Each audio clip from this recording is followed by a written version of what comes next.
ফুলকপি টমেটো দিয়ে silver cup মাছ রান্না। তো এই মাছ বাড়িতে খাওয়া হতো, আমি নিজে কখনো কেনা হয়নি খাওয়ার জন্য, তো এবার কেনা হয়েছিল। তো প্রথমবারের মতোই আর কি এখানে রান্না করা। তো ভাবলাম ছোট্ট একটা ভিডিও করেছিল আপনাদের জন্য। আসসালামু আলাইকুম সবাইকে। তো আজকে সিলভার কাপ মাছ রান্না করবো। এখানে 4 পিস মাছ আমি ভেজে নিয়েছি আগে, আর ওখানে সবজিগুলো কেটে নিয়েছিলাম। মাছের তেলে পেঁয়াজ আর লবণ দিয়ে আমি একটু ভেজে নিচ্ছি শুরুতে।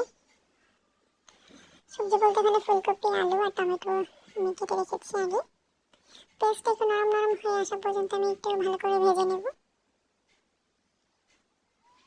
এরপর বাটা মশলা দিয়ে দিলাম অল্প পরিমাণে, আদা রসুন জিরা বাটা দিয়ে আমি ভালো করে মিশিয়ে নিচ্ছি পেঁয়াজের সাথে।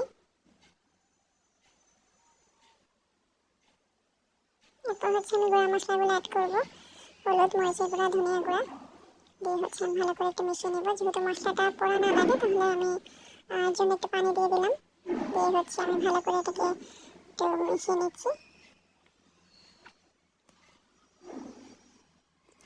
আর মশলাটাকে ভালো করে কষিয়ে নিতে হবে।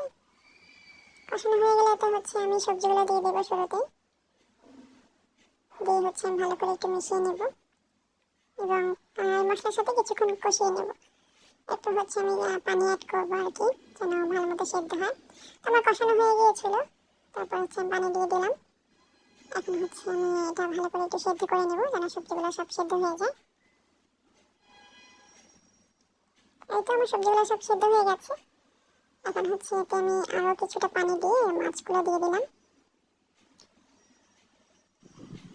ভালো করে এখন ঢাকা দিয়ে একটু বলক তুলে নেব। এখন আমি ভাজা জিরা গুঁড়া দিয়ে দিয়েছি, আর ধনিয়া পাতা দিয়ে দেবো। রান্না আমার প্রায় শেষের দিকে, আমি আর একটু জাল করব। জাল করার পর আমি চুলাটা বন্ধ করে দেব। এই তো রান্না হয়ে গেছে। ছোট্টখাট্ট একটা রেসিপি শেয়ার করলাম, কার কেমন লাগলো জানাতে পারেন। চুলাটা আমি বন্ধ করে দিয়েছি, রান্না হয়ে গেছে। শীতের সবজি আসলে খেতে ভালোই লাগে, কে কেমন করেন জানাবেন। আল্লাহ হাফেজ।